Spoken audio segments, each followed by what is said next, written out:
안녕하세요. 예, 일주일 만에 뵙죠. 예, 공부 조금 책 좀 보셨나요? 네, 혼자 보기가 조금 어려우시죠. 예, 그리고 처음에 봐도 사실은 공법은 제가 선생님들 편에서 말씀을 드리면 이게 절차법이기 때문에 혼자 보는 게 사실 굉장히 불가능합니다. 이게 혼자 보는 게 너무 힘들어요. 이게 봐도 휘발성이 또 너무 강해가지고 금방 날아갑니다. 금방 날아가고요.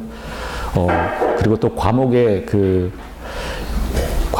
특징? 그걸 또 말씀을 드리면 또 자주 변경되죠. 벌써부터 많이 또 변경된 것도 있고 그래서 우리 건축법 같은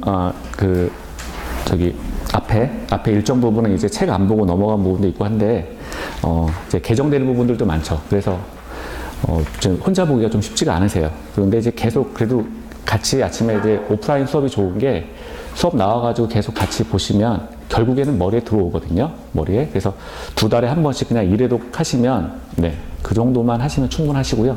6월 전까지, 예, 어서오세요.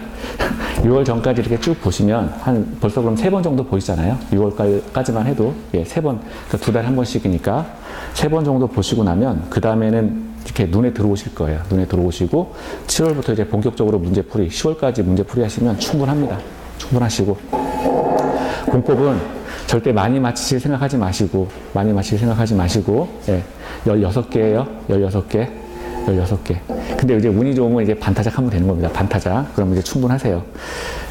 이건 정말 진리예요. 괜히 우리가 쉽게 갈 수 있는 길을 어렵게 가면 안 돼요. 이렇게 내가 공법에 중고등학교 때 공부를 얼마나 잘했는데 막 이러면서 내가 한번 보여준다. 막 이러면서 난 95점 아니면 안 해. 막 이러면서 절대 그런 생각 하지 마세요. 예. 제가 시험 봐도 95점 못 맞을 거예요. 예, 그러니까 그렇게 하지 마시고요. 그냥 편하신 대로 하세요. 자, 우리가 다 맞아야 되는 시험이 아닙니다. 저기 서브노트 일단 서브노트 보시면 37페이지 보세요. 그럼 오늘 이제 주택법 들어갈 차례죠. 주택법인데 일단 서브노트 37페이지 보시면 이제 주택법에 대해서 뭐 이렇게 절차가 조금 나와 있죠. 절차가 좀 나와 있고요. 그 다음 페이지 보시면 이제 38페이지요. 용어의 정의고요. 교재는 지금 428페이지입니다. 428페이지 펴놓으시면 돼요. 428페이지에 보면은 이제 주택법 용어의 정의 해가지고 쭉 나와 있거든요. 근데 이 우리 교재 특징이 앞에 이제 용어의 정의가 나와 있잖아요. 근데 어느 파트건 간에 뭐 주택법이건 건축법이건 어느 파트건 용어의 정의에서 꼭 한 문제씩은 나와요. 용어의 정의에서. 그러니까 용어의 정의도 보셔야 돼요. 용어의 정의도 보셔야 되는데 자, 일단 용어의 정의 하기 전에 우선 대략적인 구조 한번 좀 보도록 하도록 할게요. 첫 번째 이제 주택법이요.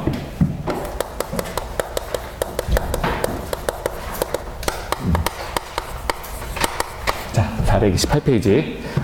처음에 나와 있는 게 이제 우리가 보기 전에 주택의 분류를 먼저 보도록 할게요. 주택의 분류. 자, 주택을 이제 주택을 이제 나누는 방법인 거죠. 이런 것도 사실은 뭐 이렇게 지금 하는 거는 제가 안다는 걸 보여드리려고 하는 거고요. 크게 중요한 거 아닙니다. 그러니까 사실은 용어의 정의에서 한 문제 나오잖아요. 그러니까 그것만 사실 그냥 보시면 돼요. 그러니까 책을 보실 때 예전에 깊게 공부하셨던 분들은 이걸 책을 왜 이렇게 썼지? 이렇게 질문하시는 분들이 있어요. 그래서 그분들 위해서 그냥 쓰는 거예요. 그래서 시험하고는 크게 관련은 없습니다. 그냥 시험은 사실은 제가 뭐 나온다 이렇게 말씀드리잖아요. 그거 외우시면 충분해요. 예, 그래서 그냥 제가 안다고 그냥 아는 걸 보여드리려고 쓰는 겁니다. 자, 주택을 이제 분류를 할 때요. 크게 구조하고요. 그리고 자금에 따라서 주택을 건설할 때 돈이 들잖아요. 구조하고 자금에 따라서 이제 분류를 해요. 근데 이 분류 방식도 굉장히 되게 많아요. 분류 방식도. 그러니까 이게 조금 더 약간 보편적인 방식일 뿐이지 이게 또 절대적인 방식은 또 아니라는 거예요. 절대적인 방식이 아니니까 당연히 시험에는 좀 거리가 있겠죠. 자, 구조하고 자금에 따라서 나눌 수가 있는데요. 구조라고 한다면 일단 크게 단독주택하고요. 그리고 공동주택으로 이렇게 나눌 수가 있습니다. 단독주택과 공동주택으로 나와요. 자, 단독주택이다라고 하면 독립적인 주거생활이 가능한 주택을 우리가 단독주택이라고 하죠. 그리고 공동주택이다라고 하면 주택의 전체나 또는 일부분을 공동으로 이제 사용하는 주택을 공동주택이라고 합니다. 그래서 크게 우리가 일반적으로 아파트라고 생각하시면 되죠. 아파트 같은 경우는 이제 계단이라든가 아니면 그 출입구 이런 것들은 다 이제 공동으로 사용을 하게 되죠. 그리고 뭐 옥상 같은 경우도 그렇고요. 그래서 이런 것들을 이제 공동주택이라고 하는데요.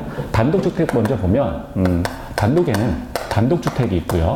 그리고 다중주택이 있고요. 또 하나는 이제 다가구주택이 있고 또 하나는 공관이 있습니다. 뭐 외교관들이 사는 뭐 공관, 뭐 이런 것들 있잖아요. 이런 것들은 다 단독주택의 범위에 들어가요. 단독주택.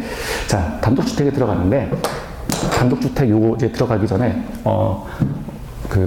일단 볼게요. 단독주택 지금, 여기 다중주택 같은 경우는 이게 뭡니까? 라고 하면, 요거는 대개는, 이거 그냥 330제곱미터 이하로 3층 이하로 건설하는 주택을 이제 다중주택이라 그래요. 다중주택인데 취사가 좀 불가능합니다. 취사가 불가능한 주택을 이제 다중주택이라 그래요. 다중주택.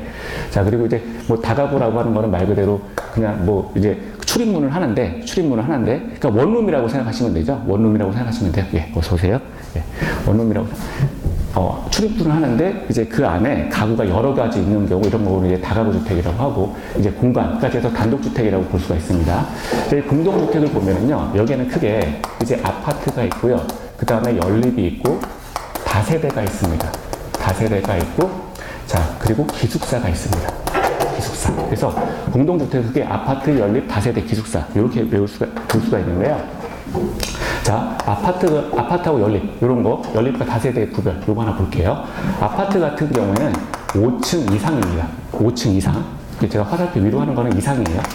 5층 이상을 이제 우리가 아파트라고 하고요. 연립하고 다세대는 4층 이하입니다. 4층 이하의 주택을 우리가 연립이나 또는 다세대라고 이렇게 이야기를 해요. 그럼 연립과 다세대는 또 어떻게 구별하느냐? 연립 같은 경우에는요, 660제곱미터 이상이에요. 연립은 좀 큰 거죠. 근데 다세대 같은 경우에는 이거는 660제곱미터 이하가 되는 거예요. 이하가 돼요. 그래서 이렇게 이제 구별을 합니다. 그래서 우리가 외울 때 아연 닭이 그냥 이렇게 외우세요. 아연으로 만든 그냥 뭐 닭이 찻잔? 뭐 그런 거 그냥 이렇게 공동주택이다. 이렇게 아연 닭이는 공동주택에 들어간다. 그렇게 외우시면 됩니다. 자. 아연다기 이렇게 외우시면 되고요. 공동주택을 좀 볼게요. 책에 있는 내용. 이제 주로 주된 대상이 우리가 아파트다라고 그랬는데, 아파트 같은 경우에 이제 종류가 교재에 이제 몇 가지가 나와 있어요. 자, 첫 번째 보면 도시형 생활주택이라는 게 하나가 있어요. 도시형 생활주택. 자, 도시형 생활주택이 하나가 나왔고요. 자, 그리고 세대 구분형 주택. 안 쓰셔도 돼요. 책에 다 있어요. 자, 도시형 생활주택, 세대 구분형 주택, 그리고 에너지 절약형 친환경 주택.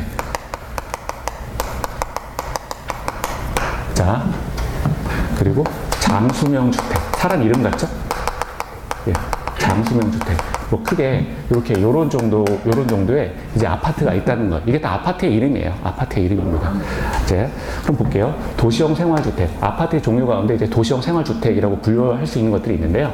이 도시형 생활주택이다라고 하면 일단 건설을 할 때 300세대 미만까지 건설하는 주택을 도시형 생활주택이라고 봅니다. 300세대 미만. 그러면 300세대 미만이니까 299세대까지 이제 건축이 가능하겠죠. 299세대까지 건축이 가능하다. 그리고 도시형이니까 도시에 건설합니다. 300세대 미만으로서 도시에 건설하는 그 주택을 도시형 생활주택이라고 한다.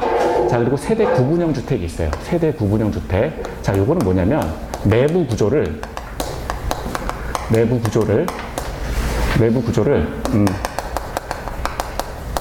세대의 이용에 편리하게 말 그대로 구분시켜서 이제 건축하는 구조를 세대 구분형 주택이라고 합니다. 저기 그 가수 이상민 나오는 거 보세요. 미운 오리 새끼? 미운 오리 새끼인가요? 미운 뭐죠? 아무튼 뭐 그거 일요일날 하는 프로 있죠. 이상민 아파트 나온 거 보신 적 있으세요? 예, 이상민 아파트가 우리 전체 아파트가 어떻게 생겼는지 모르지만 미운 오리 새끼인가? 거기 프로에서 보면 이쪽에 한쪽 이상민이 이렇게 점유해서 사용하고 있잖아요. 이상민 씨가. 자, 그래서 이분이 이렇게 사용하고 있는데 여기 보면 독립적인 출입구가 따로 있죠. 독립적인 출입구 따로 있고 그 다음에 뭐 화장실 여기 따로 있고 그 다음에 부엌 따로 있고 막 이렇게 돼 있잖아요. 이런 구조를 세대 구분형 주택이라 그래요. 이런 구조를.